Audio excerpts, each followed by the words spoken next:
A very good morning to you, and thank you so much for finding time to be with us today. And a happy new year to our viewers across Kenya, Africa, and indeed across the world, trusting that your year has started off well. This is Africa and Kenya at a glance, and here we shall be bringing you the latest news making headlines in Kenya as well as in Africa as we look at different countries on topical issues. My name is Miriam Ogutu, and it is a pleasure to have you on board. Joining us from the Political Command Center is Dr. David Matsanga. Doctor, very good morning to you. You're muted. Yes. Good morning, Miriam. Thank you very much, all of you, for the Happy New Year and a great year for us in Punchline Africa Television with the new format of Kenya and Africa at a glance.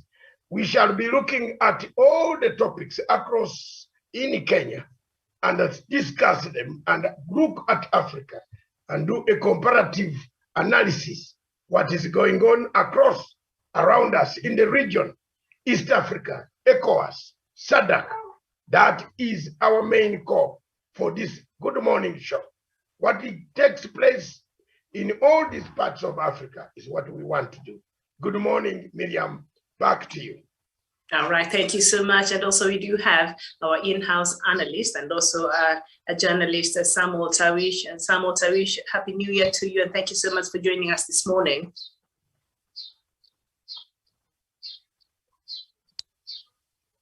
Yes, a very good morning indeed to you, Miriam Ogutu. Good morning to David Masanga from the Political Command Center. Good morning to Sean Daniel.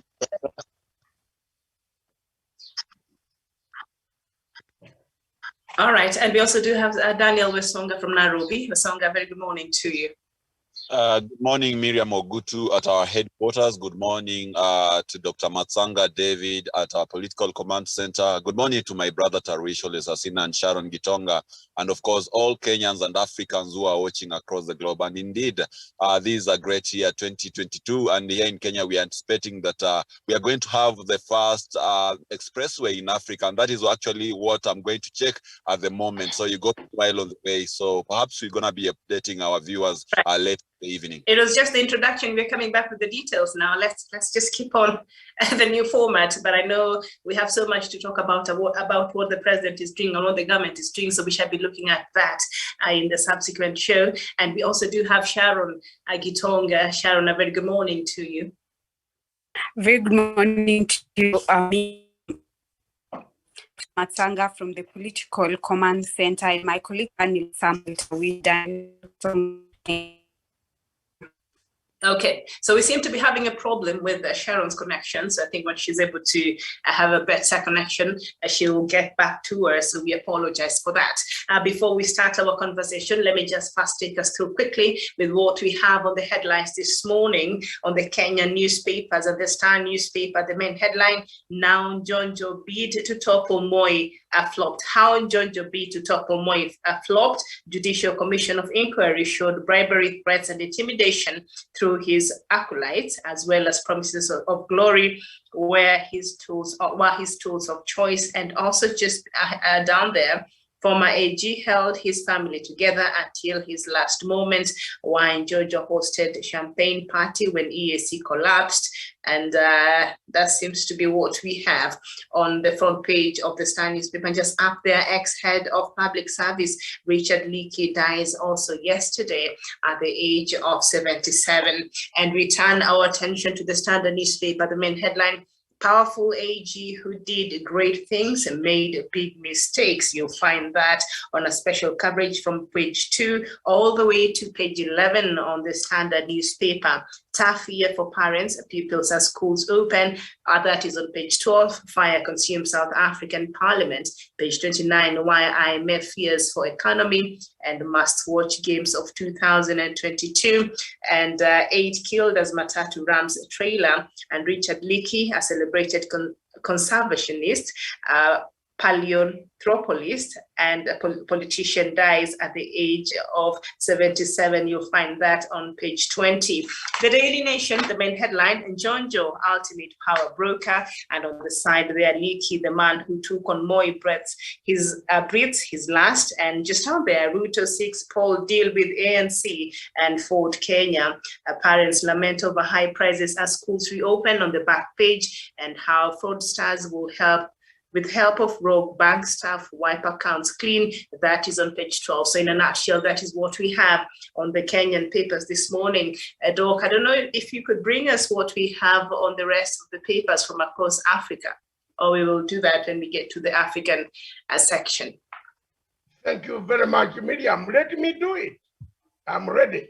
Thank you very much. Across Africa, I think we have plenty of topics that make headlines, and let me go through them.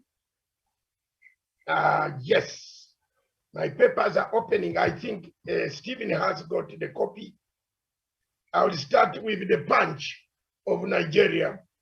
Assembly faults Buhari, insists on 6.576 extra projects that he made. That's the Punch in Nigeria. Another paper from Nigeria says, the Tribute, why Buhari signed the 2022 budget despite insertion of 6.576 new schemes. Another paper from London, United Kingdom, the Daily Telegraph, backlash as masks in schools rise and the cases ease. There's a backlash of whether you can wear the masks in schools as the disease eases. So they are debating on that. And on the front page, I can see of the Telegraph, then I can see on the Guardian, Nyaga classes to cope with COVID staffing crisis of the head teachers. Head teacher and the staffing of students and education everywhere, even in a great country like Britain, is affecting education. Across, that is Britain, across in Uganda, we have the passengers must carry COVID cards. What? That is the new vision of Uganda. President Museveni has ordered that all passengers entering vehicles that are traveling in his country or through his country must carry COVID cards. When in Kenya, when they say, before you go to the hotel, Miriam, we shall discuss that. Anybody can pick interest in that. That's the story in Uganda on the New Vision newspaper. And then on the Daily Monitor, parents, schools lock horns on tuition fees. Education seems to be the main backbone in Africa across the continent, where people are returning, trying to take back the children, having lost 2 years. That is in Uganda. The citizen in Tanzania, why Tanzania exports to East African communities soared despite COVID. You remember Tanzania had a lot of COVID restrictions, but their exports continued flowing into Kenya. And that explains, up to today, Miriam, we don't know how the Tanzanians have survived this COVID. Whether they have died in numbers and they don't tell us, you will tell us. Another paper from Tanzania, the Daily News, talks about how tax reforms pay off. Tanzania's tax reforms in collection in Tanzania Revenue Authority. They have changed a method of collecting tax, and it is paying off very handsomely. That is in the Daily News, which is from Tanzania. In Zimbabwe, down in Southern Africa, ZANU-PF polls widen ED Chiwenga rivalry. The two, again, there is so many things do happen in Africa. I think if I became a president of Africa, I would try to get out the post of a vice president, Miriam. Across the continent of Africa, you see deputy presidents, vice presidents, rivaling everybody, rivalry. They want to run into power very fast. It is happening in Tanzania, in Zimbabwe as we speak right now. And these are some of the things that the panel will find interesting. The daily news of Zimbabwe says the new year, same old MDC battles. You know, the composition in Zimbabwe has collapsed. They fight each other between Mazora and Chamisa. That fight has brought a lot of problems. Also on the headlines sidebar, you have South Africa probes the party blaze of their parliament. Somebody set fire on South African parliament, and the Miriam will tell us more about what he knows about this arsonist. Then in South Africa, the intelligence system of police, the equivalent of DCI in Kenya, is probing where the fire came from that blazed half of the South African parliament on the day they were burying Desmond Tutu, or on the day when they had just buried Desmond Tutu. The Daily Dispatch is from South Africa. Drink driving or drunk driving behind Cape Road carnage. You know, people drink a lot of alcohol in South Africa, and I've told you that before. So don't ask me why South Africa has got a problem of people sleep up to midday. Then when they see Somalis opening shops very early in the morning, they go and kill them and kill other nationalities on the continent of Africa who are hardworking.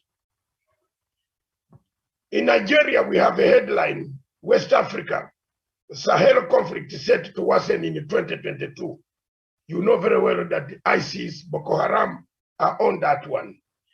Somalia picks up in Garowe News, which is African Union is asking Somalia president and prime minister to solve their problems.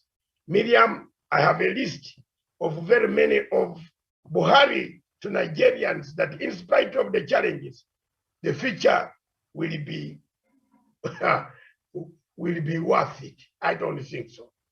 I don't know whether the panel agrees. You will agree. We have done that one. Cameroon military sentences 47 people opposition between 1 year to 7 years. Miriam, and then that is at least 6 people on Monday this morning were killed by attacks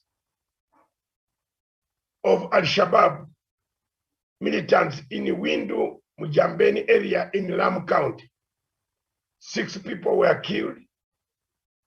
People on Monday were killed when they were attacked by Al-Shabaab. That's a terrorist attack that has taken place in Kenya. Police said the suspected militants also touched several houses in the attack before escaping. This is reported in the Star newspaper that has just come right now. Across back to you in the headquarters. Miriam, thank you very much. Those are the African news headlines. If you picked anything out of that, the other one that was there, which I escaped, is Sudan Prime Minister resigns.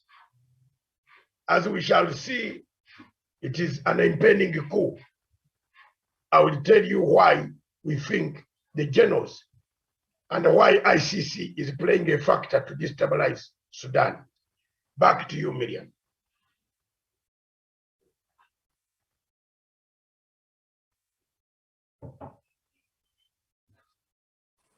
Thank you very much. Thank you so much, Doc, for that update. And indeed, we shall look at that. But let's just get into the Kenyan news first. And I think, you know, the political deals now have started. And in the papers this morning, outside of the death of Njonjo, what else is making news is that Ruto now seeks poll deal with ANC. And Ford Kenya Deputy President William Ruto has formally reached out to Amani National Congress leader Musalia Mudavadi and Ford Kenya's Moses Wetangula for talks on a pre-election coalition agreement ahead of the August polls. United Democratic Alliance Secretary General Veronica Maina yesterday told the nation they had already invited Mr. Mudavadi and Mr. Wetangula for the talks. Samuel Sawish, this is not a surprise at all. Are you surprised? Absolutely not. I cannot be surprised because, again, it is the democratic right. It is the democratic right of Musalia Mudavadi, Moses Wetangula, and any leader really to work with the former Deputy President William Ruto or former Prime Minister Raila Odinga. That will be their democratic right really if they were to make that decision. But again, it must be understood in which context are they choosing to work with Deputy President William Ruto? Because over the past few years, we have seen them come out and castigate Deputy President William Ruto for so many ills that, of course, the Kenyan people are going through owing to his position as the Deputy President of the Republic of Kenya. So I really cannot understand, I cannot fathom that this duo will finally settle to work with Deputy President William Ruto, unless if it is not just for their own political ambitions, if it's not for their own selfish interest. Because again, if it's the interest of the people of Kenya, that they will be, of course, if they purport to carry the aspiration of the people of Kenya, then I cannot understand why they will settle to work with the Deputy President William Ruto. But as it is, Miriam, and guest panelist, I can assure you that as it is now, that I submit. Yes. Okay, thank you so much. And Daniel, I think this is something, a conversation that we're having, and finally we've seen now UDA saying they've actually made a formal, reaching out to ANC and Ford Kenya. Would you say that this, we've been seeing this coming, or this is something that perhaps will catch some Kenyans by surprise? Thank you so much, Miriam, and I'll try to be as much precise and straight to the point as possible. When you listen to Musalia Mudavadi talking from the onset, there's a time Dr. Matsanga David actually had a problem with ANC leader Musalia Mudavadi because of the way he was talking about the BBI, because of the way he was talking about the economy. President Uhuru Kenyatta has done much in terms of the economy, has done much in terms of infrastructural development, but Musalia always spoke in the same league as William Ruto. We've seen even in the recent times, one of his key allies, that is Kakamega Senator Cleophas Malala, talking in the same language as UDA, and even Musalia himself, and the latest being the political party's amendment bill, where he said that his brigade will line against this particular bill in parliament and try as much as possible to shoot it down. That is what the UDA party was also speaking about. And in politics, they say nothing happens coincidentally. So all these might have been pre-planned so that they work in some kind of togetherness to be able to defeat the initiative of the handshake brigade. And that is actually a premonition of whatever we expect in the future. Moses Wetangula, we've seen even some of his party members, the recently elected member of Kabuchai, Majimbo Kalasinga, actually addressing the same rally as the deputy president. Even in the vote of the political party's amendment bill, we saw part of his members also voting on the side of the UDA. So these dalliance that has been going on between UDA and ANC and Ford Kenya actually send a very, very strong message in terms of the political formation. So to me, Miriam, I think it's not going to happen by surprise, but everything in politics is planned, and that is the plan perhaps they're having into the future. Perhaps maybe we are wrong, but I believe there is where they are headed. And maybe if you could allow me to comment on various headlines that Dr. Matsanga has talked about, and maybe it is coming. All right. Miriam is taking us by order, please. Yes. Miriam, switch on.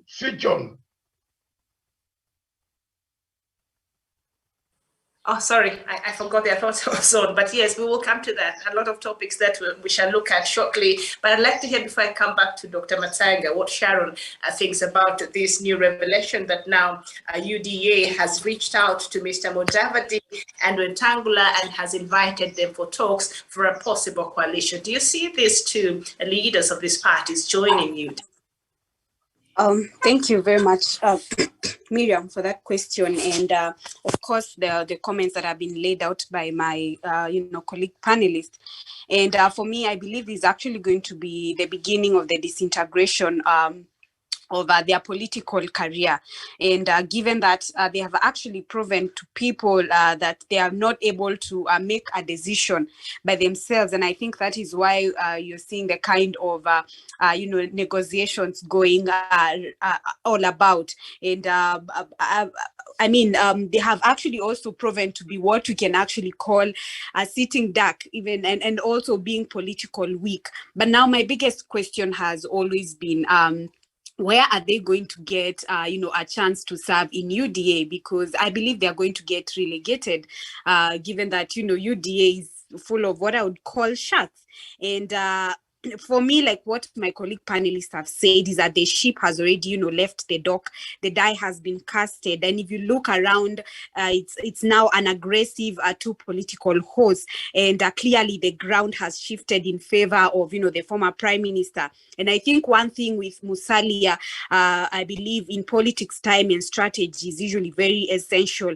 If I remember in 2012, when he actually made a decision to, form and team up and forming up, UDF to, protect his political affiliation. And at the end of the day, he still could not, marshal up votes. So I believe even in this case, I don't think it's really going to give him so much mileage, especially for his political career. But what I believe most, Miriam and my panelists, is that it's not about who needs who more, but what the country needs more at this particular time. And I believe what the country needs at this time, it is unity, and unity is paramount. All we want is a formidable, administration that will enhance, continue, and strengthen the Big Four agenda, despite the deficit of trust that these principles have had.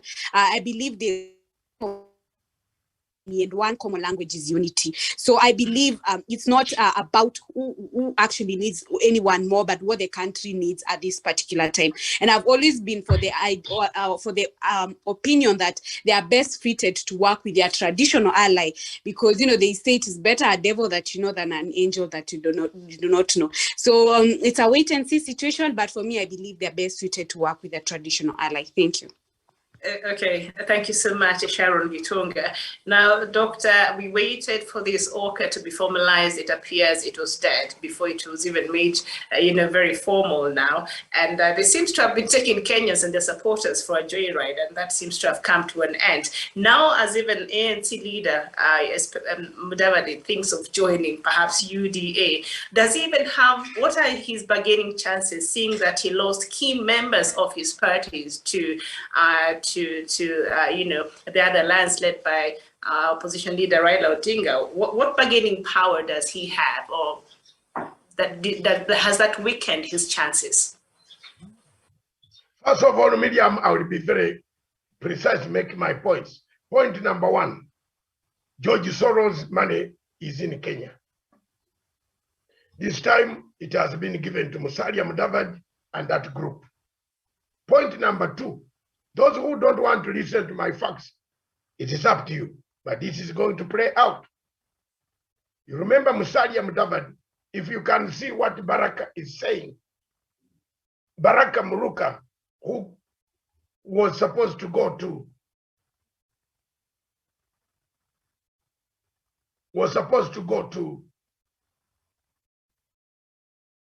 UDA, what he's telling people is very clear. They disagreed. They can't have the money. The money is not there. It came, but it has been taken. Who is funding Musalia Mudavadi? He doesn't have the money. We know he has been running around trying to sell some 1 or 2 buildings, but some money has come. And I've told people here in Kenya that there is money being pumped in by George Soros. An external force is operating in Kenya. It is linked up with Ruto's office of Songoye and Ibrahim Songoye, who wants to be the governor of Tanzania. Please, you people, listen to me and watch either the Senate of Tanzania.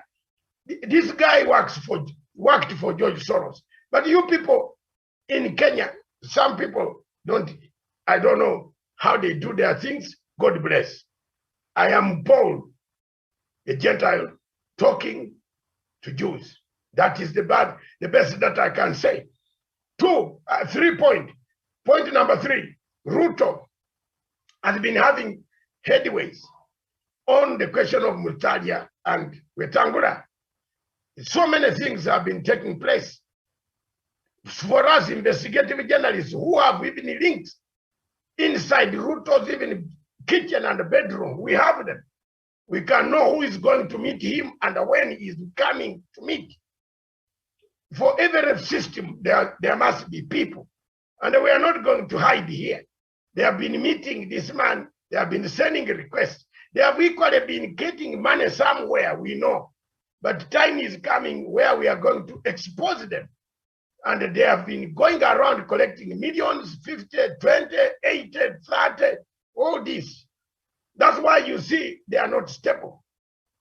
There's no stability there. And I've been telling people, if you have bad luck, ask God to forgive you. Mudavadi cannot win a deep seat in Vihiga, even if the chairmanship of a deep for cows. Yeah, because he doesn't eat with people. Akule kiakula na watu wamujui. All the people in Vihiga, the MPs, he has only one man who looks like him, who is always moving with him. That's why he's using this man, Malala, across in Kagamega. But Vihiga itself, he doesn't have. So Ruto can take him. In fact, it is better now when we know a straight fight. You go to Ruto's camp of UDA, you will have to stay there for 10 years without even ascending to power. You will even break in the first year, first 5 term. You will quarrel. You will come back. You will come back to an opposition. There are more chances in Mandela style of leadership. Mr. Raila Omolo Odinga, the former prime minister, said he wants to go a Mandela, 1 term, clean the business of politics of Kenya. That's it. If I were clever lawyer, any clever lawyer, you know, Medium, I don't want to tell something here, but as a lawyer, I can tell you the truth. Ruto doesn't like us at all. I don't want to say it on this TV. Yes, he doesn't like us. And the truth is coming back on 15th February. The lawyers who are waiting, thinking, guessing, you will hear the type of evidence that is going to be displayed by ICC. Then you will know who suffered the most. Yes, this year 2022, truth, mlikuwa mnasema 2022, it is here. Sasa mtaambia us the truth when 2023 Medium. Ruto does not like lawyers. That is the truth. Let the evidence on February 15th come out. The court is going to be public opening. Then you will know, you as a lawyer, sit where you are. Sit where you are. And then you will know the type of people who are fixed even more. The pain is with us. But my lawyer people across Kenya, you don't feel the pain. Ruto follows me up to my country to hate me, to talk about me every day. Whenever he visits there, but what he talks comes back to me within the seconds.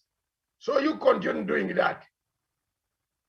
I don't have any problem. I saved you from a hangman. So you are here trying to talk about a man who saved you. Have you ever saved me? Where? You know, I don't know why people are not talking the truth about this. Who told that Ruto cannot unite this country? Even if you go to the moon and come back, this guy here will kill this country. There will be no unity in East Africa. There will be a group that will fight Ruto. Mina kwambia wazi. You cannot leave a good country of Kenya to this man whose pilots disappear in Turkana. A plane, helicopters disappear with merchandise. You don't know who has brought America, people, white people guarding his farm. You don't know. There are so many things taking place. I don't know. But there is no, there is a saying in Africa, they say, Miriam, there is no honor among thieves. So if thieves have chosen to go, I think Wesonga will be very happy with this quote. If thieves have chosen to go together, it's all right. Let Raila form his unity purpose. Kenyans will see the difference shortly. Shortly.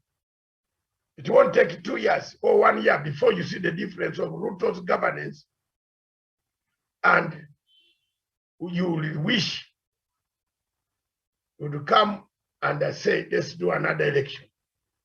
That is for me. I don't see any Oka. Oka, what is Oka? Oka. To Oka what? It is very clear. Kalonzo has only one chance. The chance for Kalonzo to be part and a parcel of a government is through Mr. Crowdy-Pula. And that Crowdy-Pula is, even when Mudavadi goes to Ruto, they are going there for a crowd where they will play on the crowd. But Wetangula cannot raise 30,000 people in Uhuru Park. And look at the dynamics of politics in Western. They have the Bukusu from Butiru and Bubutu and other tribes. They have joined the hands against the Butiru group. That's it. And the people who don't know politics of Luya, listen to me. Wetangula is from Butiru. Wamarwa is from Bwabwara and Bubutu. And they have formed, that is the crisis of it. I'm from that kingdom of Obama Saba. So I know what goes on.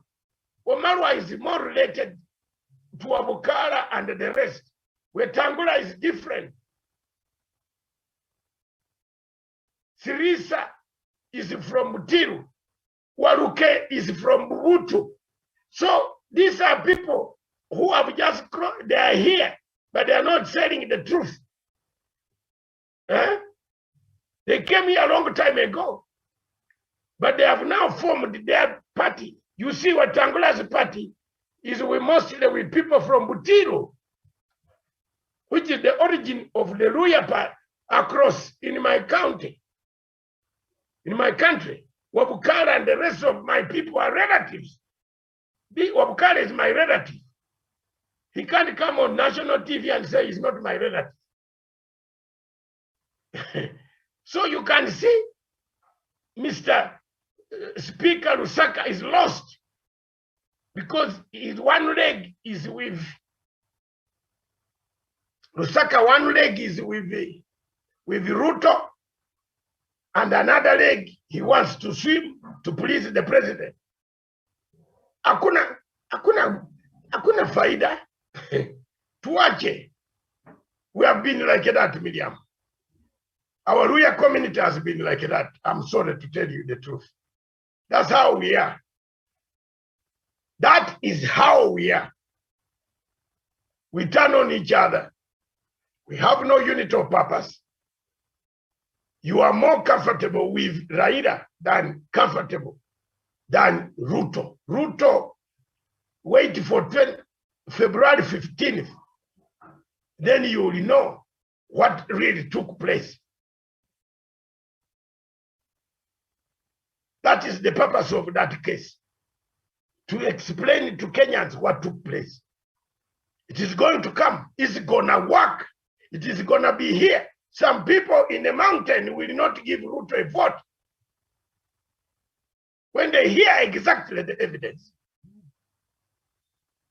You are thinking it is a joke. And when I talk about international issues of ICC, listen to me. Don't listen to these people running here. If you are digging a grave, dig a grave. Don't become an expert. Miriam, I can see Wesonga laughing. That is the truth. Have you seen an architect, a grave digger building an architect building in town? It will collapse. Zungumza na wale watu wanajua. Those who know the things. Ruto's goose is beginning to show in February 15th. That's why he's working so hard, dismembering witnesses. Why can't we mseme ya haki? I leave it to you. Thank you.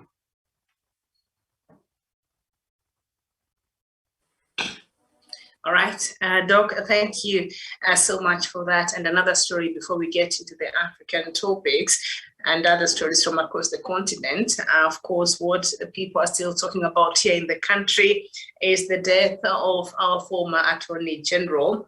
And that is on page 5 of the Daily Nation. Charles Mugane Njonjo, a man famed for being forthright in his principles, shocked many when word went out early yesterday that his remains had been cremated just a few hours after his death.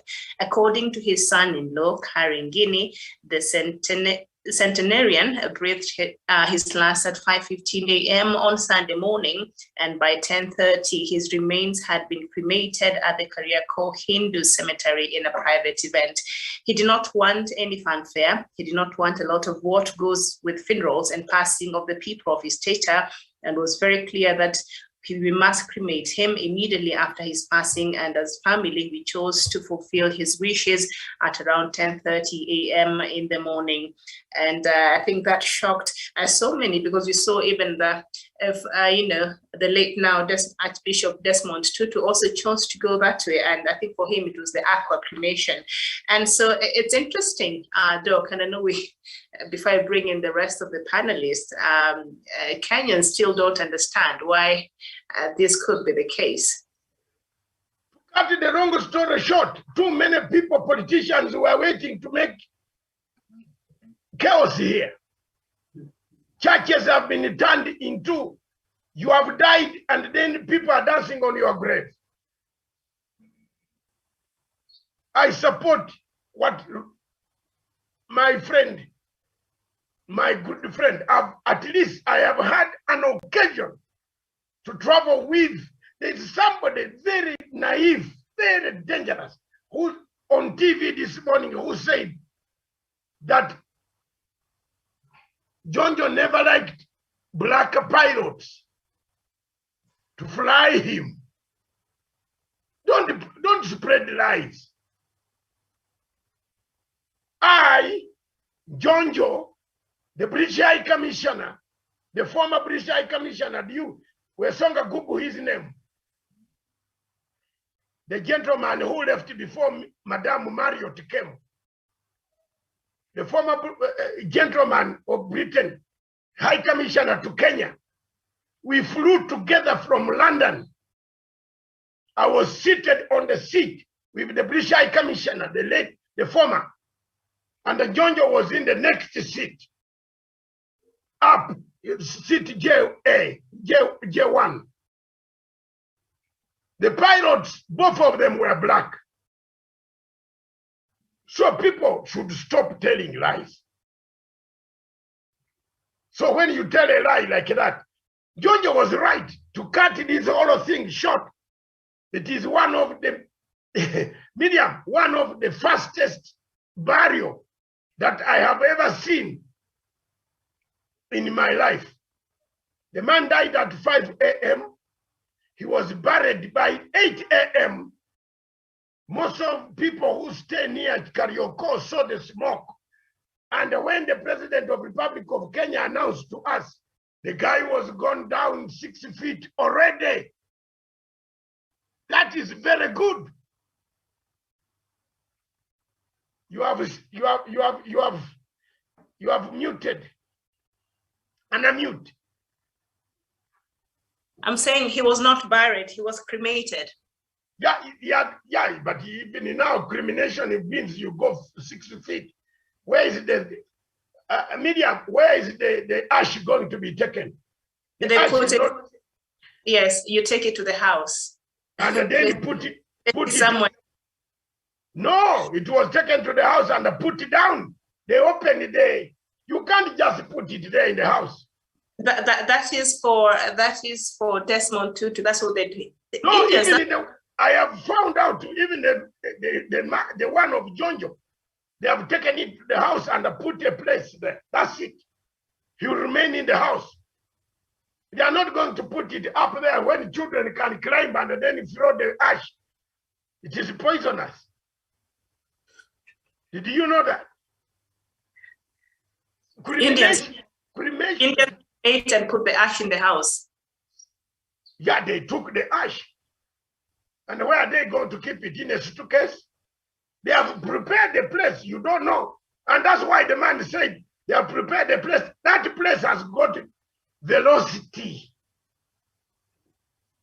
Whether you go up, you come down. You have to dig somewhere. Even in Desmond Tutu, they had to dig a hole in the cathedral. Mm-hmm. They can't leave it there. Someone can steal. If you steal the ash of Desmond Tutu, you run away with it to Britain. You can sell a lot of money. Don't forget that the thieves are also around. How can you say you are putting the ash on the cardboard up there? No, Miriam, it was now kept well in the house. And it could be in his house. Because you don't need city council permission to do what you are doing in your house. Mm-hmm. Because it's no longer a dead body, it is ash. Yes. You can do it in your house. There are people here who have got underground operation. When you come for him on top, he closes and disappears. The films that you see are here in Kenya. People have dug their underground operations. Yes. In UK, in China, there is a city which is underground.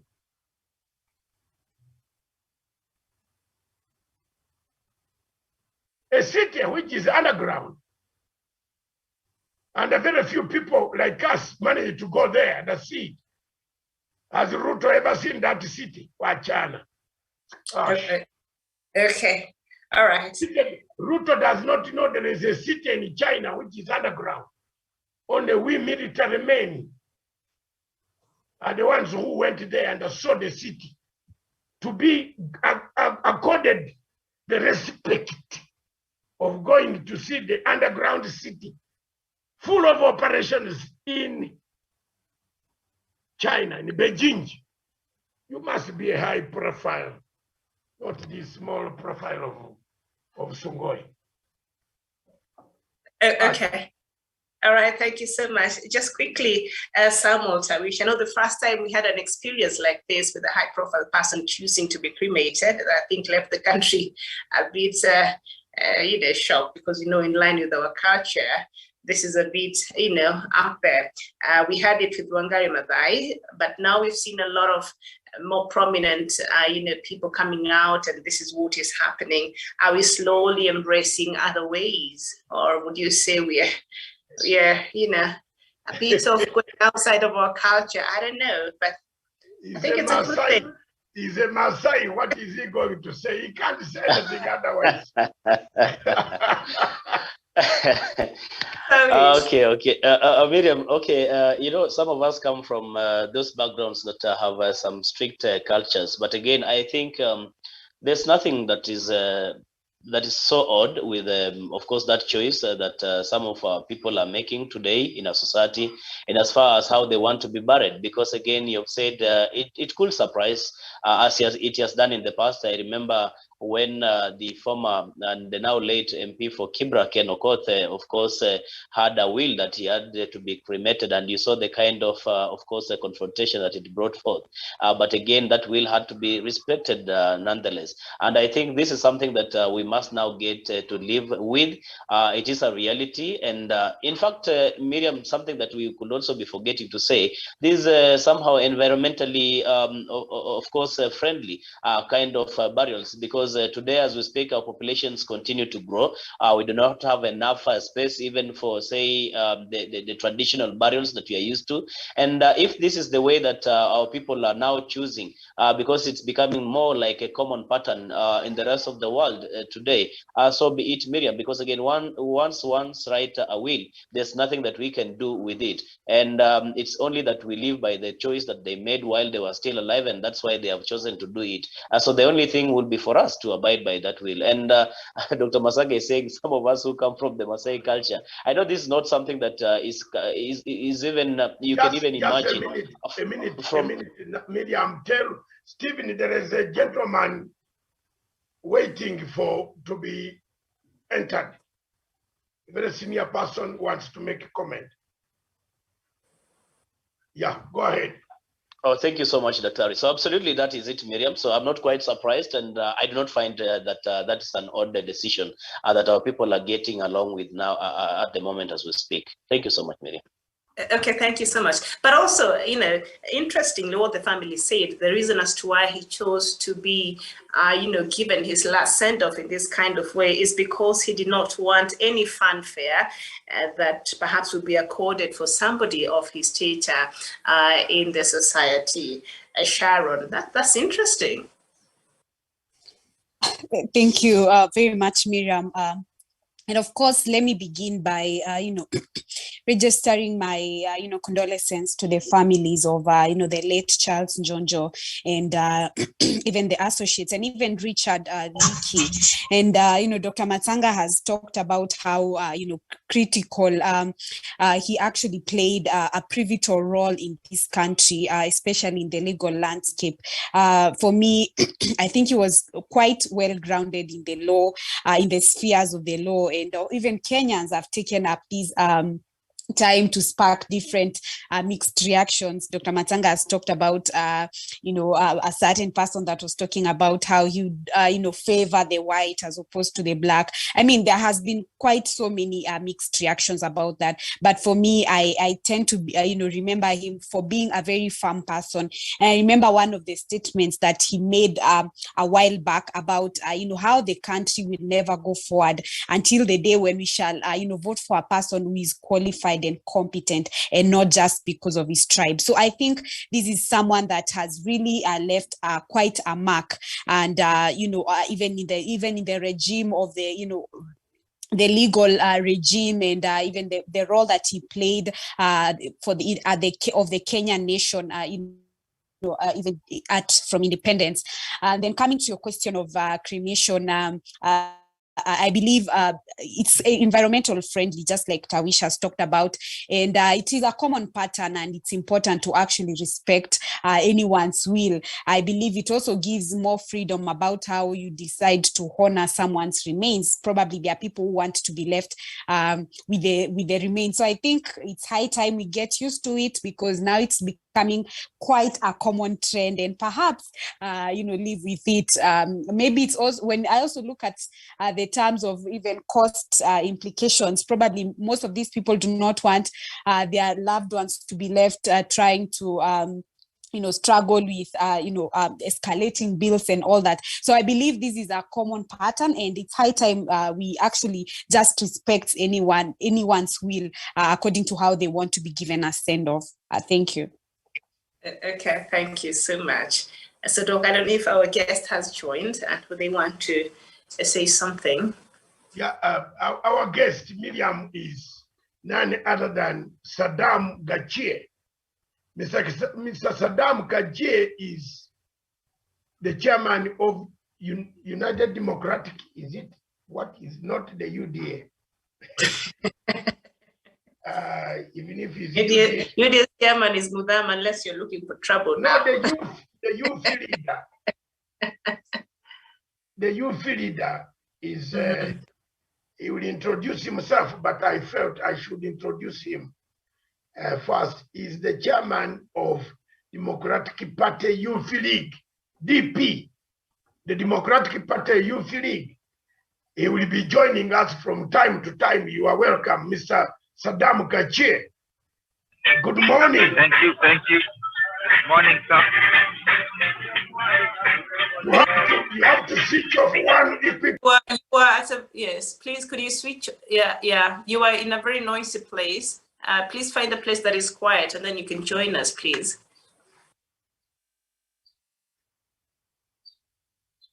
Okay.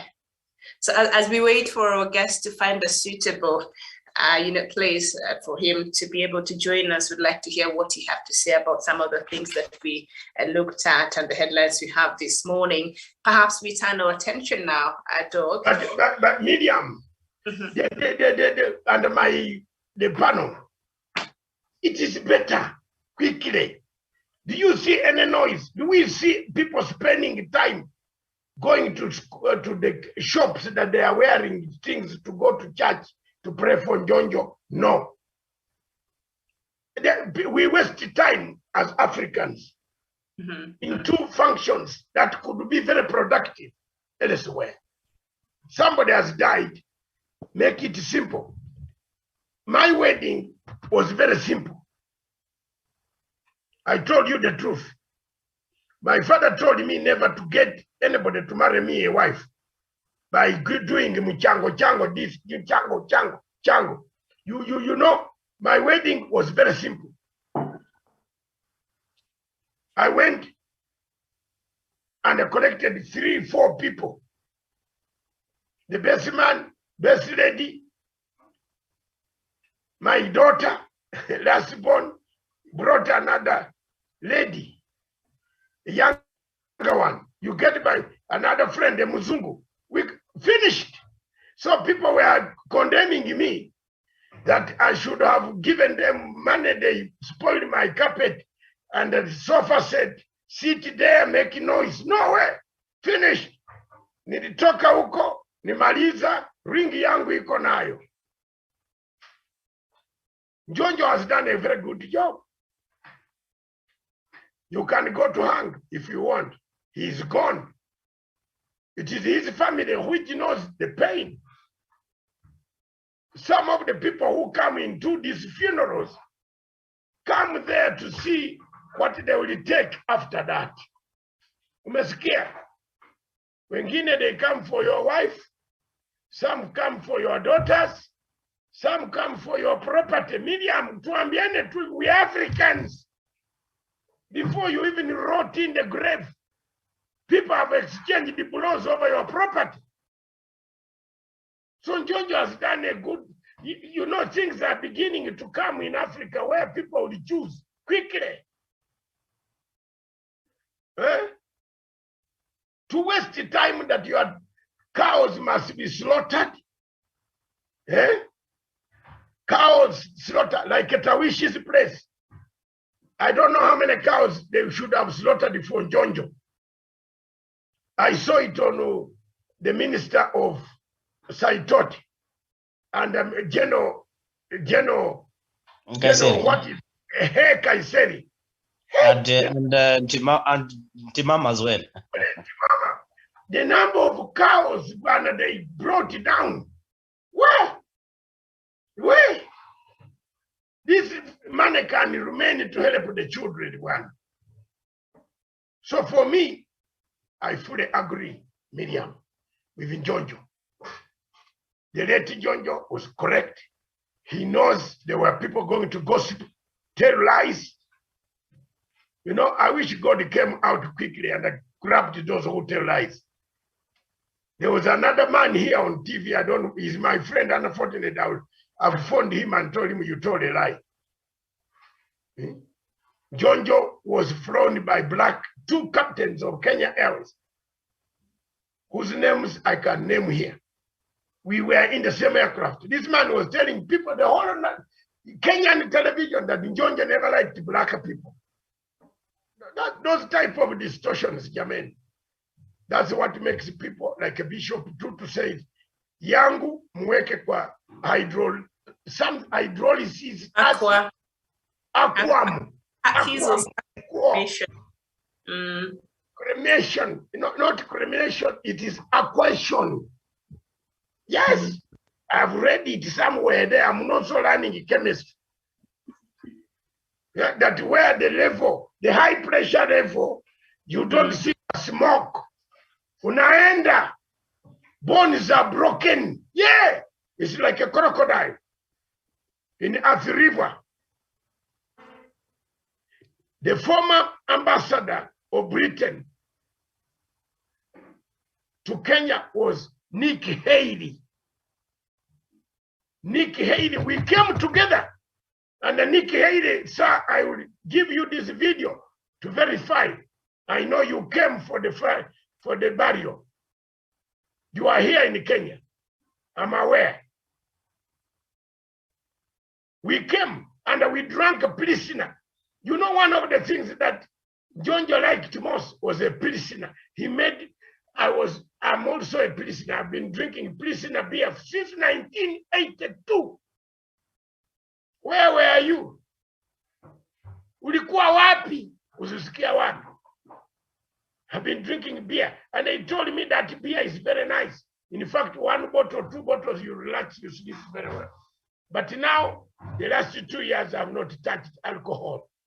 I want to thank God for having come down on a vision that I removed all my tough drinks from my house.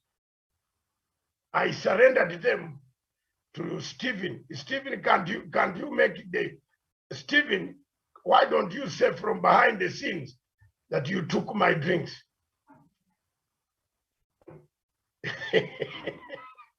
Stephen, please help me. I gave them to Stephen to take care. 2 years. I don't want to touch any drink, any alcohol. Bring me water. Bring me not soda. Things must be sugar-free. So that is the life now. But Njonjo was a good man, a good lawyer, a good man who brought the question of, don't forget, you younger people, the question of if Njonjo was the Attorney General today, the way Itumbi insults the president, the way Ruto insults the president and the MPs, they would be charged with treason. He's the one who brought that catch, that any mention of the president, insult on the president, you go for treason. Wasn't it necessary?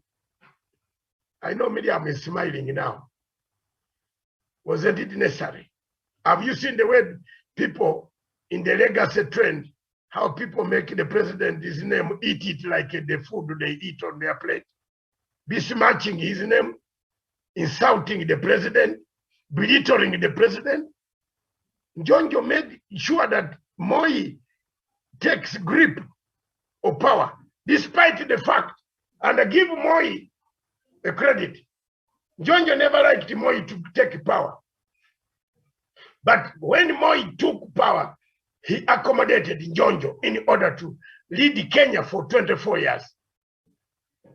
That's the healing we are lacking now. We are going into 7 months in election. Miriam, no healing. We are going to open the Pandora box. And on 15th of February, Pandora box number 1 opens. Voila, voila, yeah. Voila, everybody will know what was hidden. So there we are. I submit. I believe the guest is ready now. Hello. Yes. Thank you very much, Dr. Matsanga. My name is Adam Gashie, Democratic Party Youth League. I'm the chairman. the Youth League. I'm humbled to be part of this great deliberation. I've really learned a lot with regard to the cremation. I think Africa should brace ourselves for this new trend, as earlier on stated, that it is not our thing, but it is now getting roots in Africa. With regard to the late Jonjo, he was a staunch support and a pillar of democracy in Kenya and the entire Africa. We have lost a hero. It's the God's will. We can't do nothing about it. Our country is heading to an election. I think we should empower the youth and make sure that since we are 75% of this populous nation, the youth of this country need to make an informed decision, not along tribal lines or economic lines, but decisions that will empower us for future generations to come. I'm humbled to be part of this forum. Thanks a lot, Dr. Matsanga. Mr. Saddam Gashe, we always start at 10 o'clock. Always try to get time and be with us to bring in. I will do that, sir. Yes, so that you are in a proper place where we can see you and the Kenyans see you and the world see you.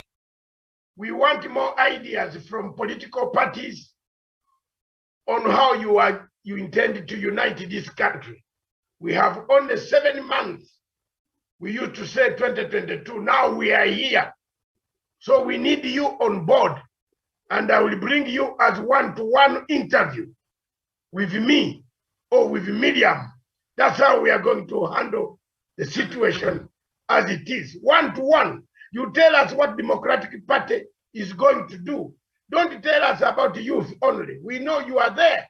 But what will you do if you are given power? Okay. So we are going to be interviewing you very vigorously.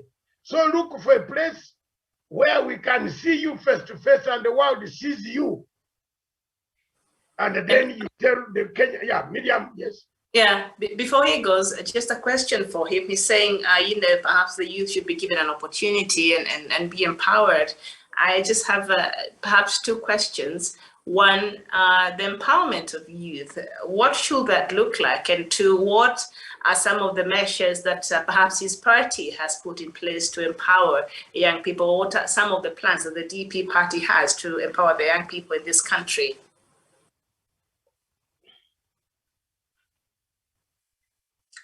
Did you hear, Mr. Saddam? Saddam? Yeah, yes, I can hear, sir. Yes.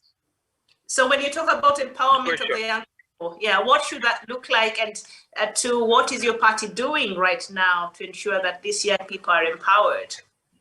I'll start with the second one. Our party, the Democratic Party, we have a youth kitty fund where we empower young people who are interested in the political leadership of this country to vie for political seats. It is not enough for young people, being the majority that we are, to sit down and lament. We are encouraging young people from all walks of life because, politics in Kenya is very expensive. Young people shun away from political activities because of the financial constraints. Now, we have a youth fund kitty where a young person, for example, in Turkana, can vie for the position of an MCA and get elected. We know financial is a factor. For people to elect you, you need to brand yourself, you need to do rallies, you need to take care of people in different capacities, you need to do some little levels of development for people to recognize you. Now, that's the main agenda for we in the Democratic Party that you are going to do. Once we are in office, the Speaker, Honorable Justin Muturi, has alluded that 70% of his appointments will be the youth. If we are not on the table where decisions are made, definitely we are on the menu. Our candidate, Speaker Honorable Justin Muturi, has alluded to the fact that 70% of his appointments will be the youth. To your first question, you asked what type of empowerment that do we need?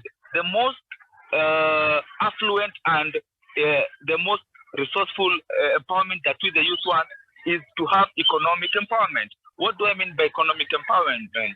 We want the financial institutions of this country to make sure that we, the youth, are tax rebates and tax holidays to enable a young person in Kilifi, a young person in Isiolo, who wants to do business can do that amicably. The other where we need empowerment is in the education sector.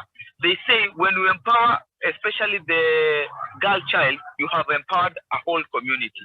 We want the youth of this country to be given free education.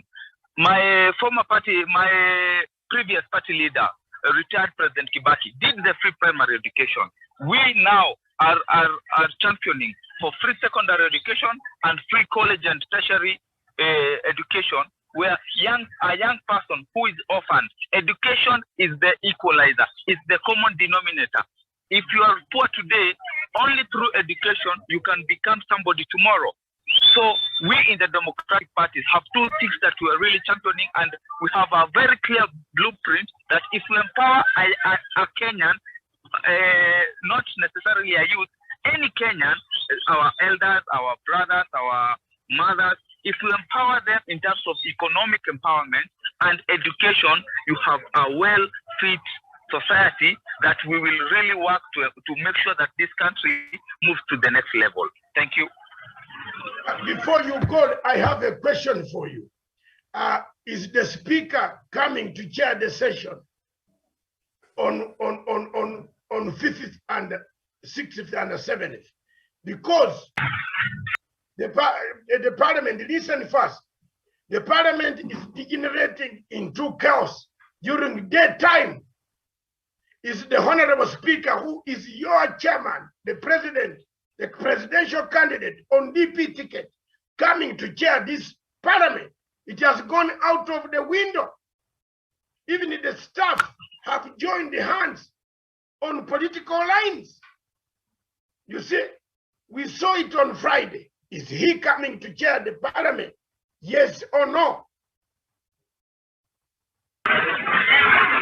I would, Dr. Matsanga, I will not be in a position to say yes or no, because the honorable speaker was in Dubai for a treatment.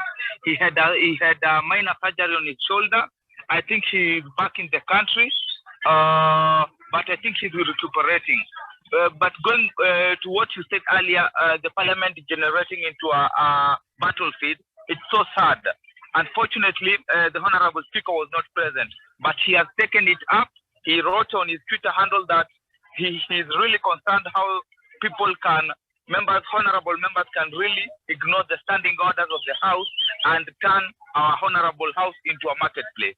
It is so sad. We need to check it. I think it is very unfortunate for such scenarios to happen in our country. I can't say yes or no if the honorable speaker will chair the session, but hopefully he'll be well. I've not spoken to him for the past few days. I'm hoping he'll be well and show leadership in the Honorable House and the National Assembly. Thank you very much. Pass my best regards to him and tell him Matsanga is not very happy about it. I will. And I also look for him on my phone. It is not very good at all. We can't have a parliament where people, during the time, people are exchanging blows and our children are watching to go and abandon schools. Nowhere, nowhere. Thank you very much. You are welcome. Tomorrow, keep the time. We shall be giving you the poster all the time. Come in and give us your different views on politics of Kenya. This is where you can shine. Thank you, Saddam Gache from Democratic Party of Kenya Youth League Chairman. Back to you, Miriam, in the studios in Nairobi. This is Punchline Africa Television, the only television online. The biggest. It started long time ago, 6 years ago, when people are on monologue. Was it monologue? Analog. Analog or monologue, I don't know. Analog. Analog. Yes. Thank you very much. Back to you, Miriam. And that marks the end of our Kenyan topics. And now perhaps we look at the other news that is making headlines across the continent very shortly. And I think something that Saddam raised there the issue of what the DP party is, perhaps they are sent to power, they're planning to do the tax holiday. I think that was proposed to the BBI. Education, I think the government so far has done very well in terms of building more TVETs and more, higher learning institutions to ensure that all Kenyan, children are able to be educated. And as we speak, then the process of adding more classrooms, which should be ready by the time we are transiting to the next class to accommodate our new curriculum. And if at all Kenya can afford to have free education, both in high school and higher learning institution, I think that is a subject to debate. I don't know if our economy can allow that right now, if we were to be very practical with our situation as a country. But nothing is impossible. Thank you so much for your contribution there, Saddam Bashir. We appreciate it. Now we start with Sudan, where Prime Minister has resigned. And this is after reports that the security forces in Sudan have killed more protests, and also the internet and mobile service appears to be disrupted in Sudan's capital, Khartoum, since yesterday ahead of the planned protest that saw the protesters die, and all bridges directly connecting to Khartoum have been closed. That is according to Reuters news agencies. Now, yesterday's protest came after 6 people died and hundreds were injured in a nationwide demonstration against military rule on Thursday. The death toll since the security forces crackdown began in October is now 54, the Central Committee of Sudanese Doctors have said. The military took power in October in a coup that ended a power-sharing deal with civilian political forces. The deal, agreed in 2019, was supposed to pave the way of transitional government and eventually elections following the overthrow of long-term leader Omar al-Bashir. I think I'll start with Samuel Tawish on this one. Samuel Tawish, if you can hear me. Yes, absolutely. I can hear you, Miriam. All right. So events that are unfolding in Sudan as we speak right now, we should be worried as a region. Yes, indeed, Miriam. This is a call for worry. Indeed, when you have, of course, leaders, especially at the highest position, really not disagreeing on how they are managing the affairs of their countries. And I think the situation in Sudan, for instance, is no any different from what is happening in the rest of the African countries, where you have for example, deputy presidents or vice presidents really fighting with their presidents, and also prime ministers in different other countries fighting with their presidents. The case, for example, in Somalia, you just saw the other day when even the president of Somalia decided, of course, to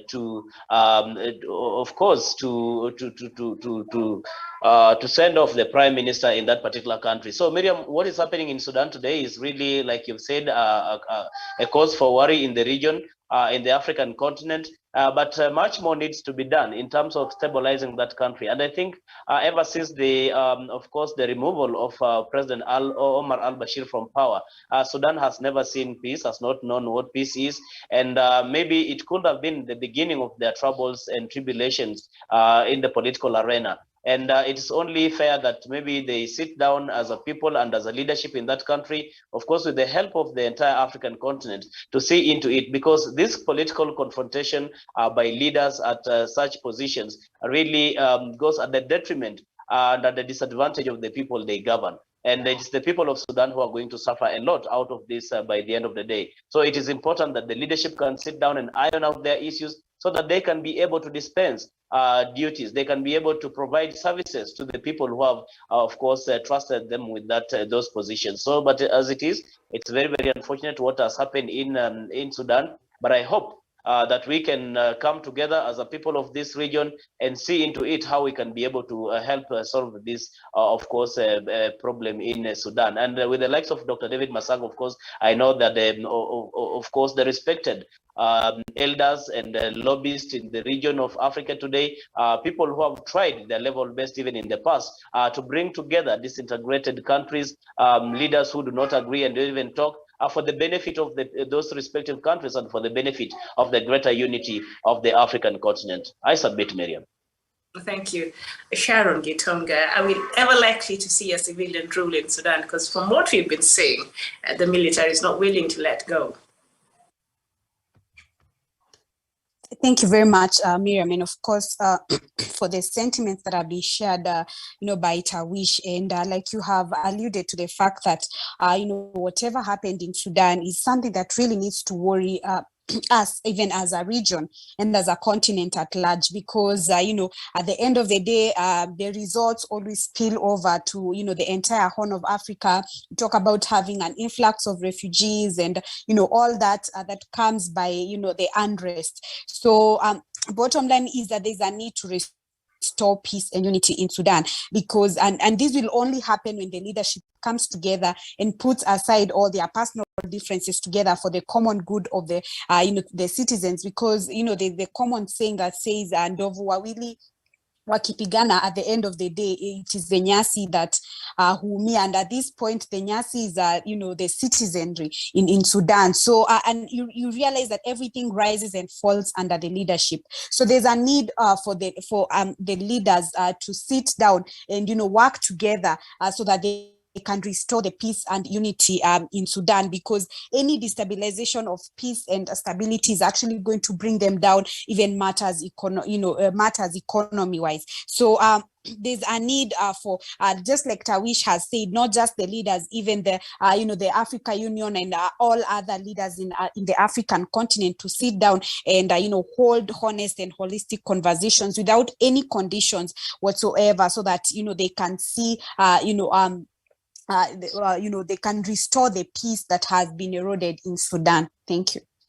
Okay, thank you so much. Doc, I know this is a story that we've been following even before the ousting of, former President Omar al-Bashir, and, the transitional government that includes the civilian side and the military side. They seem to have been at least working a bit well until sometimes mid last year, because the transitional period, which was 3 years, is slowly coming to an end, and all of a sudden we saw the military now coming off very strongly. What could be at the end game of the military, and are we likely to see the agreement that they had in this transitional period being honored, especially by the military side? First of all, I think we have Saddam. Saddam, do you want to make a point first before I make my concluding remarks of the same topic? Saddam Gache, are you there? Yes, I'm here. It is very sad that can you find a more quieter, please, so that we have a smooth, Are you able to do that? I think I'm in a better place. Okay, go ahead. I would really like to comment on the issue of the anarchy in the African countries. I don't know how to put it, but I think it goes a long way to say, because we have this civil unrest in majority of these countries in Africa. Unfortunately, the African continent leadership has not come out strongly to give guidance to these countries facing anarchy. It begs a lot of humility and a lot of reasoning, and we find a compromise ground for all the people of a particular nation to feel at home or to feel recognized and appreciated. That will be my 2 cents for now. Okay, thank you, Doc. First of all, Miriam, I just want to wrap it. One, Sudan will never be peaceful as long as the ICC issue is used as a weapon against the people of Sudan. The international community headed by George Soros and the CIA and America want Mr. Bashir, for having supported Osama bin Laden, to be delivered into The Hague. Those are 2 points. 3,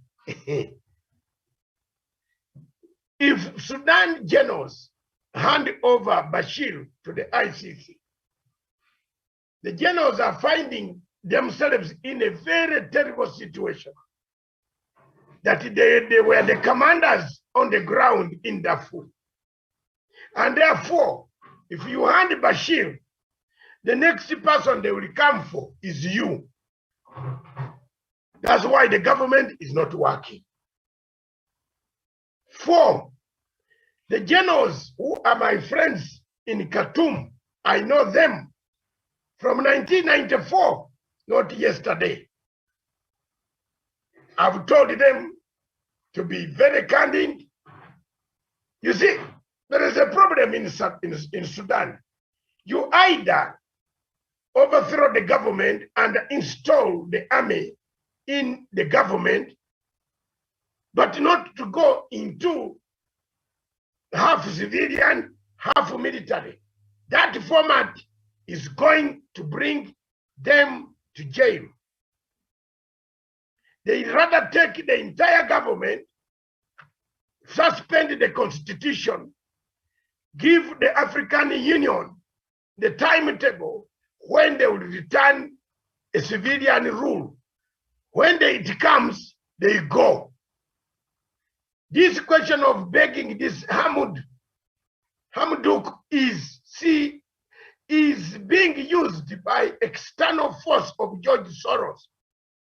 My dear general friends, General Dogolo and General the general himself, my friend, I want to say much beyond here. I've told you, you are going to go down. They will take you. Stop bringing this guy back. You overthrow him, bring him back.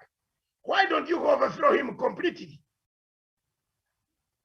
Miriam, we were told about this 6 months ago.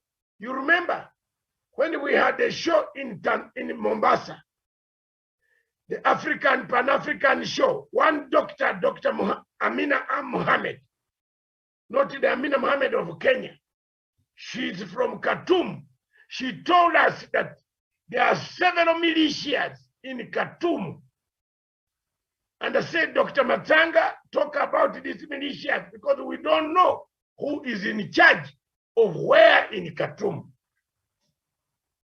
It is on record. Those 5 points plus point number 6, the most outstanding point is the ICC issue, which has divided Sudanese. Most Sudanese feel that Darfur has settled, peace has returned. They can resolve these matters internally. Remember, Bashir was there for 29 years. The man has amassed contacts and has people. And you are holding him in a cell in the country. Bashir is playing, weakening the institutions like a Mubarak. You remember when, until one general who is in favor of Bashir, one of these days, and I want to be on record here. And listen to me, Miriam, there is a coup coming in Sudan. You mark the date, you are very good at the dates. Write it down. There is another coup in the offing. This coup now will sweep everybody. And this coup will make General Bashir a free man, and that will be the end. Then they will come to AU, and that will be, Sudan will heal. Darfur has healed. Us and the Mbeki who worked on Darfur, we feel so sad to see that ICC Karim Khan is being put on pressure to go and pick Bashir. You are dismembering the state. You are dismembering you are dismembering Sudan and the region. For ICC should keep off now. So the Americans are using the ICC element to come and stifle the politics of Khartoum. Generals, stop, just pick the guns, throw this civilian man out. Arrest him, charge him, put him on trial, or tell him to stay home. You have taken the government. You can't have two legs. Hello, Africa, what is this? You can't have two legs. The country is dismembering itself. We are going to have another country going down like Ethiopia. The war in neighboring Ethiopia is an example, a mirror of what is going to happen.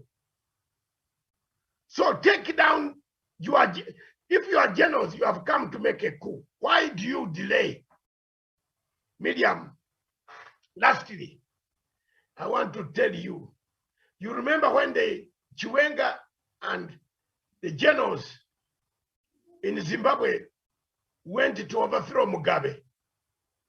They reached a point, they became sympathetic.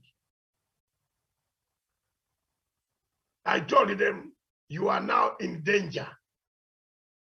You cannot overthrow a powerful leader and allow him to issue statements from his house in the Blue House.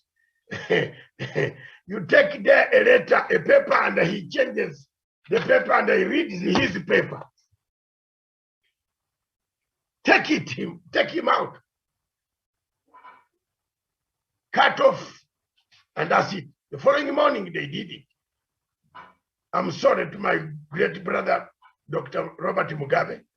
You are my friend, but you had become, I told you to create a transition. You went to tell your wife to create a transition.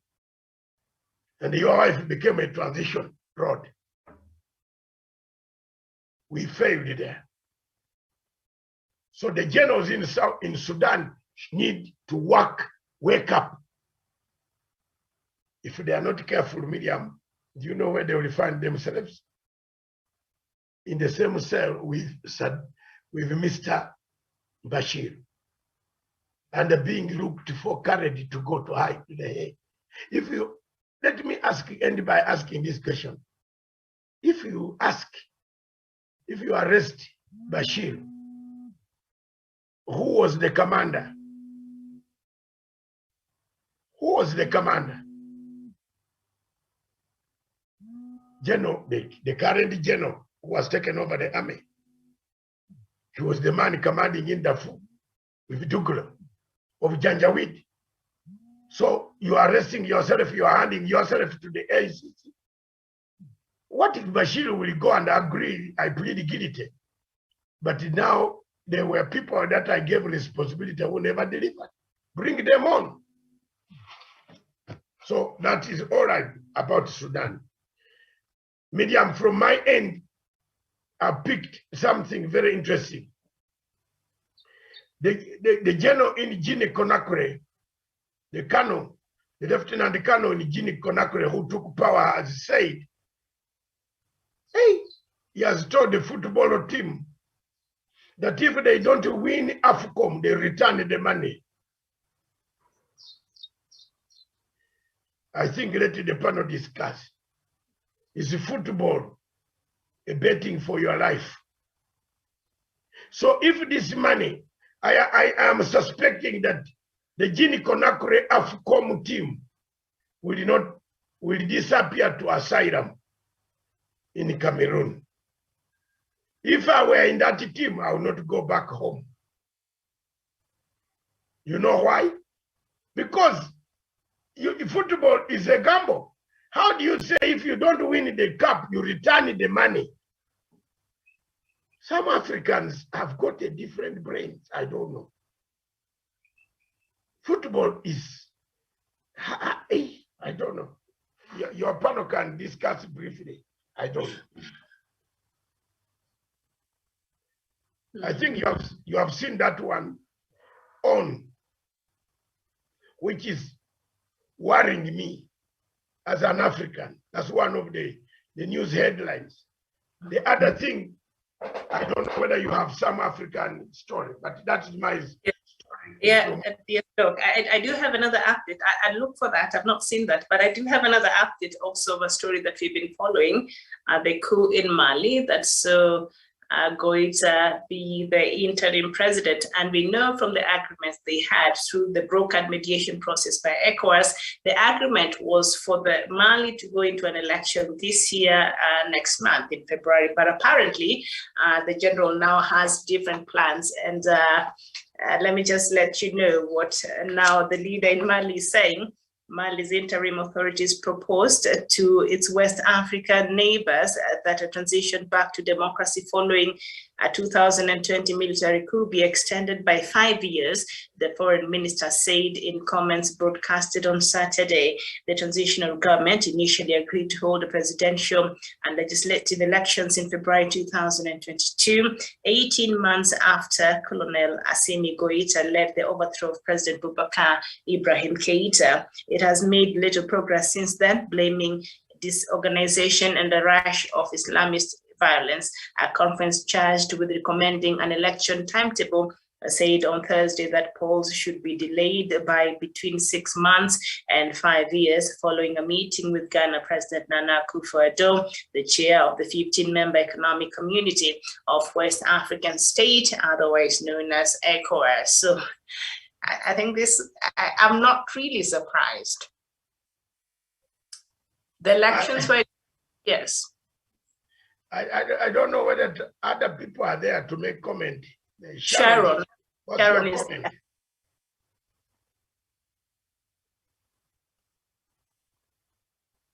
Okay, perhaps she's joining, but she's coming on. But I don't know if you have anybody else again. Saddam, any comment? Okay, let me come in here. Does Africa understand elections, Miriam? No. Who in Africa knows elections? If elections is going to bring you another coup, do you want to conduct it? What are elections in Africa? Ask any Kenyan why he's going to vote. Does the election bring you food on the table? No. Are there elections in China? No. I think this proposal is very good. China does not hold elections. I don't see MPs. I've never seen a Chinese MP at all. No. So elections, if they are not bringing you any good joy, if the country is not going to be stable and you want an election, like now you people in Kenya, you know where you are heading. The chairman of the Electoral Commission says there are still bottlenecks. ABC is tick box, correct tick. What is they called tick list? Is it called list, tick list? Checklist. His checklist, Miriam, is in chaos. And now you still say, I see Gachier, Saddam Gachier saying we are going for election. Eh? Which election are you going for, Gachier? This one here of Kenya, is this election sure? Look at the bottlenecks. Look, Chebukati has come back now in Kenya to register more people for Ruto because he has found out that there were people who were not registered. He sat down with Ruto and said, go back. You saw the UDA complaining that the numbers are not very good. So someone has told him, go back and do a registration. In January, 7 months to go, you are still registering people. When will you verify the register? And you're asking for more millions. Then how do you ask for more millions when you are asking for more millions on the same voters whom you have registered, Miriam? Does it make sense? Have you projected the number of, you don't know how many voters are on the voters register. Then you're asking for the money. Are you not playing corruption? Are you? And you call this an election in Kenya. So the generals in Mali are 100% correct, Miriam. I agree with them. that thank you very much. Let these elections go and be suspended for 5 years. While they clean out the mess, there are rebels in Mali, in Bamako. In fact, the population in Mali stays in Bamako only. Did you know that? The rest is no population. So I agree with them. There's nothing wrong with that. 5 years is good for transition. Yes. Can't you see? Let's go here. Saddam is hearing, and Gachie is hearing. My sister Sharon is hearing. Somalia, which you are bringing next. I don't know whether you talk about it or you talk about it in the afternoon. Fine. The AU is saying Somalia, 2 or factions must sit down on table. Why? The reason is elections. Does Africa need elections? Chiwenga and Mnangagwa in Zimbabwe, the gap is widening. The reason is what? Elections, 2023. Both of them are in the same party. One is fielding the same candidate. Another one, they are called themselves ED, another one Chiwenga. So, do you see why I call the elections very divisive in Africa? Another good gesture, before I forget, is the guys in Guinea, although they are very funny, they allowed Mr. Conde to go out for medical examination, for medical treatment. Is that not a good gesture? I've never seen, because this was Conde's aide de camp. He can't kill his boss. They have allowed Mr. Conde to go out, and he has gone. Those are the African news that people want to hear. Yeah, Conde is now in Saudi Arabia for medical treatment. And most of those guys who go to Saudi Arabia, like Idi Amin, not coming back, because that is where, Keita also ran to UAE and he's never been back, so they're not coming back. And I think it's safe for them to stay there. Yes, they better stay there. Even ours in Uganda, Idi Amin ended up there. He never came back. Mm-hmm. Yeah, he never came back alive. He never. I have something which has disturbed me from the whole night, but I want to say it here.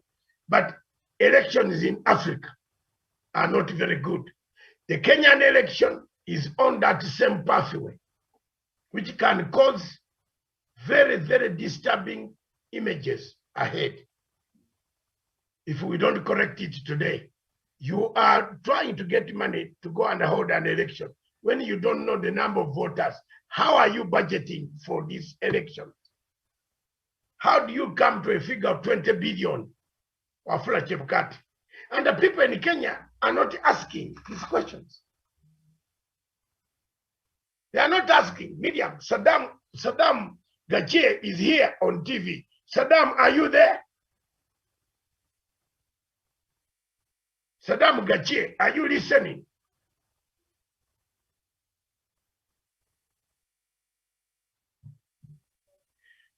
You are a political party, and you are saying we are the youth. We are the youth. Now, I'm listening. Yes.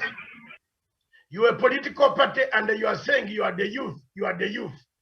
How are you preparing for this election, which you see already rigged, gerrymandered already? The election has already been gerrymandered by Chebukati.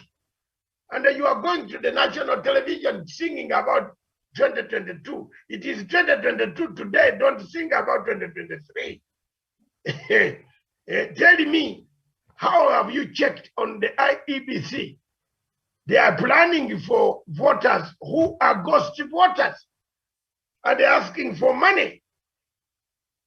They are even going for recruitment today. And you are still recruiting when an election is only 6 months away. What type of election is that? Answer me, Saddam.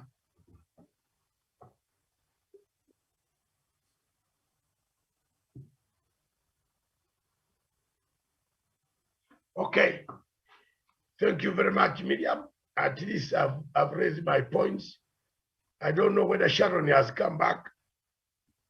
She can make her concluding remarks. This is a very good show. At least we can, yes, Sharon, yes. Thank you. Thank you very much, Dr. Matanga, for your sentiments. And of course, I would love to allude to what you've talked about the Kenya elections, actually being on the pathway to the same direction, to, closely to what Mali has actually decided to do. And I wish we would actually suspend the election for quite a certain period of time, because we are not yet prepared.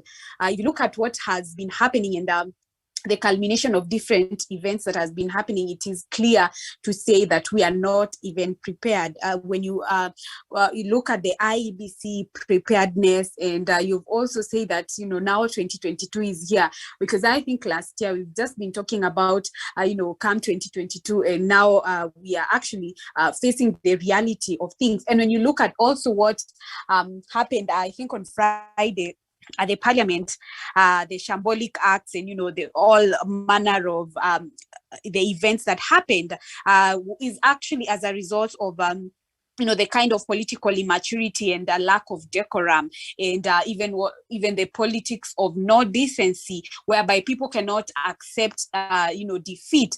And it is something that really needs to be called out. And I'm happy that we have a youth leader of the Democratic Party that is headed by the speaker, and I believe he has the power to actually expel all these kind of unruly and rowdy. And I wish I would also take up this opportunity to pass the same information to him, because this cannot continue. We cannot continue to have people who have turned a parliament that is not just a building but a very critical house that we all look up to articulate laws that need to govern our country, to be with this kind of leaders that we've put in place. This kind of leaders cannot be it cannot be business as usual. So I wish, even as he takes this opportunity to recuperate once he's back, because I believe he has the powers to expel these kind of leaders, even as we head towards the election. Thank you.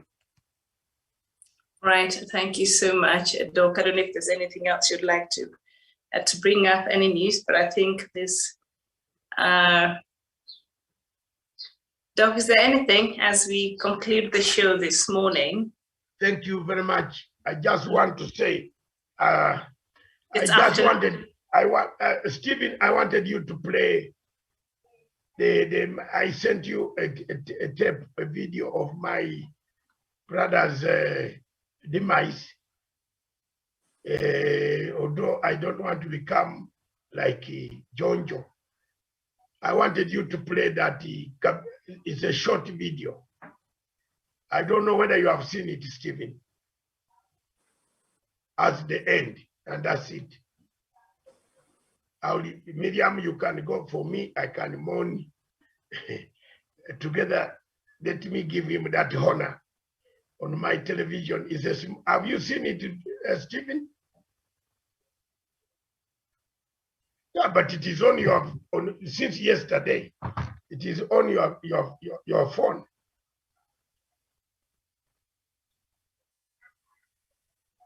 All right. As Steve looks for that will play at the end of. I'm just Miriam, just requesting. Yeah. Tomorrow we shall have a member of parliament from Zimbabwe, Honorable Masasira, who will be joining us from Harare. And you are going to be shooting her questions. She will join us live from Harare. After our Kenya news, we shoot her the questions. She's going to be, that's the way we want to interview people now. They are very interested on our programs. So we have that tomorrow. She will be on on our studio, in our studios right from Harare. And I'm sending you the, she has just said, confirmed that right now. And Stephen, so tomorrow 10 o'clock, we start with that sharp interview from the lady from, I will conduct the interview, or you conduct the interview, set the questions generally on Zimbabwe and Africa. And then other people can make a contribution. That is, she has just confirmed. They have been watching us for a long time, and they say, so we shall be having very many other people. Miriam, I thank you. Mr. Saddam, I thank you, Sharon, and others. And I thank you, Miriam, to conduct this interview. This new show, Kenya and Africa at a glance. That's very good. We have covered so many things. And we look forward to seeing you.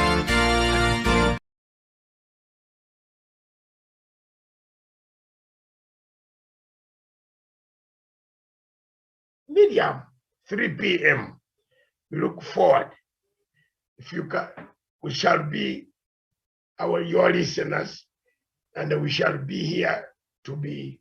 If you have anything for us to say about it, we shall say your popular program.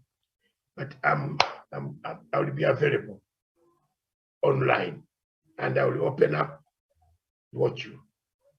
The video is ready. This is the video of my brother who passed away in London, and therefore I leave it to play. It is normal. That is I'm very far away. I can't bury, but may his soul rest in peace. Thank you.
Kubango mulira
Thank you very much.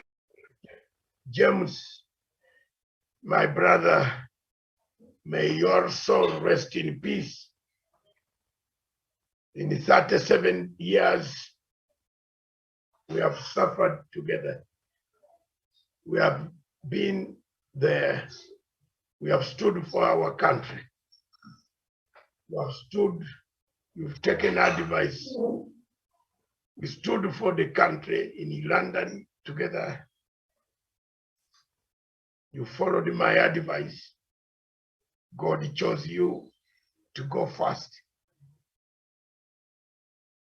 All of us have the same way. May your soul rest in peace, dear brother. And I thank you very much, all of you who might have come across this video. Yes, that is the direction we all go. Thank you. God bless all of you. And I pray that Jesus Christ holds us together in the family and the old friends, relatives, children, the wife and the mother and other people, all of us, let's all be united, all the community of our